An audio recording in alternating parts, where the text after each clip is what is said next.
یہ حلالہ کیا جائے اس پر بھی اللہ کی لعنت۔ یہ درس ترمذی میرے ہاتھ میں ہے۔ مفتی صاحب حلالے کی شرط لگا کے نکاح کرنا، یہ خود مفتی تقی عثمانی صاحب نے بھی یہ بات لکھی ہے کہ حلالے کی شرط لگا کے بھی نکاح کرنا اگرچہ جو ہے یہ مکروہ تحریمی ہے، مگر جو ہے کہتے ہیں اور لعن اللہ المحللہ، اس کا جو ہے اس کا محل بھی یہی ہے کہ یہ جو شرط لگا کے حلالے کے ساتھ نکاح کرنا جو ہے یہ نکاح اس سے لعنت کا موجب ہے۔ کہتے ہیں البتہ ان کے نزدیک نکاح درست ہو جاتا ہے۔ یہ مفتی تقی عثمانی صاحب ہے، صفحہ 399 ہے، اور ایک کم جو ہے وہ 400، اور یہ جلد نمبر 3 ہے کہ شرط تحلیل اللہ کی لعنت، لیکن حنفی کہتے ہیں نکاح پھر بھی ہو جائے گا۔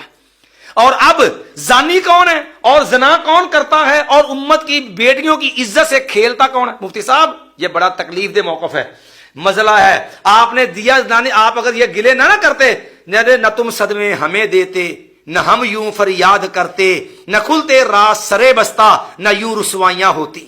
مفتی صاحب آپ نے الزام دیا تو اب آئینہ دکھانا میری مجبوری بن گئی۔ لیجئے صحابہ اکرام آپ کو جو ہے وہ زانی قرار دیتے ہیں، آپ کو، آپ کی پورے فرقے جماعت کو جو بھی اس زانی فعل کا جو ہے وہ جو ہے لعنتی عمل کا قائل ہے، صحابہ ان کو زانی شمار کرتے ہیں۔ لیجئے یہ میں اپنے پاس سے نہیں، یہ مفتی تقی عثمانی صاحب کی کتاب میرے ہاتھ میں، درس ترمذی صفحہ نمبر 400 ہے۔ اور سید عبداللہ ابن عمر رضی اللہ تعالیٰ عنہ سے بندے نے مسئلہ پوچھا کہ بندے کے ایک آدمی نے طلاق دے دی، بھتیجے نے کہا میں اپنی چاچی کو اپنے چاچے کے لیے حلال کرنے کے لیے حلالہ کا نکاح کر لوں، تو انہوں نے کہا لا نہیں بھائی، الا رکاح رغبہ، مستقل آبادکاری کی نیت سے نکاح کرو۔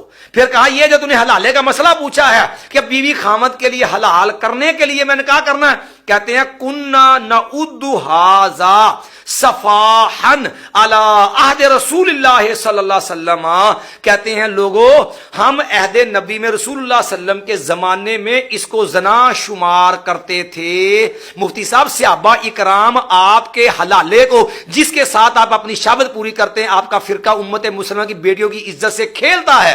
مفتی صاحب یہ اب بتائیے زانی کون ہوئے؟ مفتی صاحب لعنت کے مرتکب کون ہوئے؟ اور مزے کی بات بتاؤں آپ کو، تقی عثمانی صاحب آپ کی جماعت کے شیخ الاسلام ہیں، انہوں نے پتہ لکھا ہے، فرماتے ہیں اس حدیث کا میرے پاس کوئی جواب نہیں ہے، آخر کی نظر سے کوئی جواب کہاں آئے؟ صحابی کہہ رہا ہے حلالہ زنا ہے۔ مفتی صاحب آپ سمیت پوری قوم جو حلالے کی دائی ہے، ایمان سے بتایا پھر زانی ہے کہ نہیں؟ میں نہیں کچھ کہتا، آپ بتائیں زانی ہے کہ نہیں؟ پھر یہ سارے امت کی بیٹیوں کے ساتھ کھلواڑ کرتے ہیں کہ نہیں کرتے؟ اپنی شہوت پوری کرنے کے لیے قرآن حدیث کے نام پہ، دین کے نام پہ کھیل کے لوگوں کی عزت لوٹتے ہیں کہ نہیں لوٹتے؟ بتائیے پھر حلالے کے نام پہ فقہ حنفی کے پیروکاروں سے بڑا زانی کائنات میں کون ہوگا پھر؟ اور پھر ڈاکٹر ذاکر نائک کی دعوت کو بدنام کرنے کے لیے آپ نے ایک الزام دیا کہ کہنے لگے وہ ٹھیک ہے وہ کام کرتے ہیں لیکن وہ اس سے مسائل نہیں پوچھے جائیں گے۔ طلاق کے مسائل میں ڈاکٹر ذاکر نائک کی کوئی ویلیو نہیں ہے، وہ مفتی نہیں ہے، ان کو نہیں پتا کچھ بھی ان چیزوں کا، وہ اپنی فیلڈ کے امام ہیں، ان سے آپ اس کے بارے میں پوچھو۔ مسائل کام یہ ڈاکٹر ذاکر نائک کا نہیں ہے۔ لوگوں نے ایک اور مسئلہ بھی ڈاکٹر ذاکر نائک سے، وہ جو حیا کے خلاف ہے مسئلہ ہینڈ پریکٹس جس کو کہا جاتا ہے، وہ بھی ڈاکٹر صاحب کا ایک فتویٰ ہے کہ مکروہ ہے، کچھ مجبوری میں کچھ تھوڑا سا نرم الفاظ ہیں، ایسا بھی نہیں ہے۔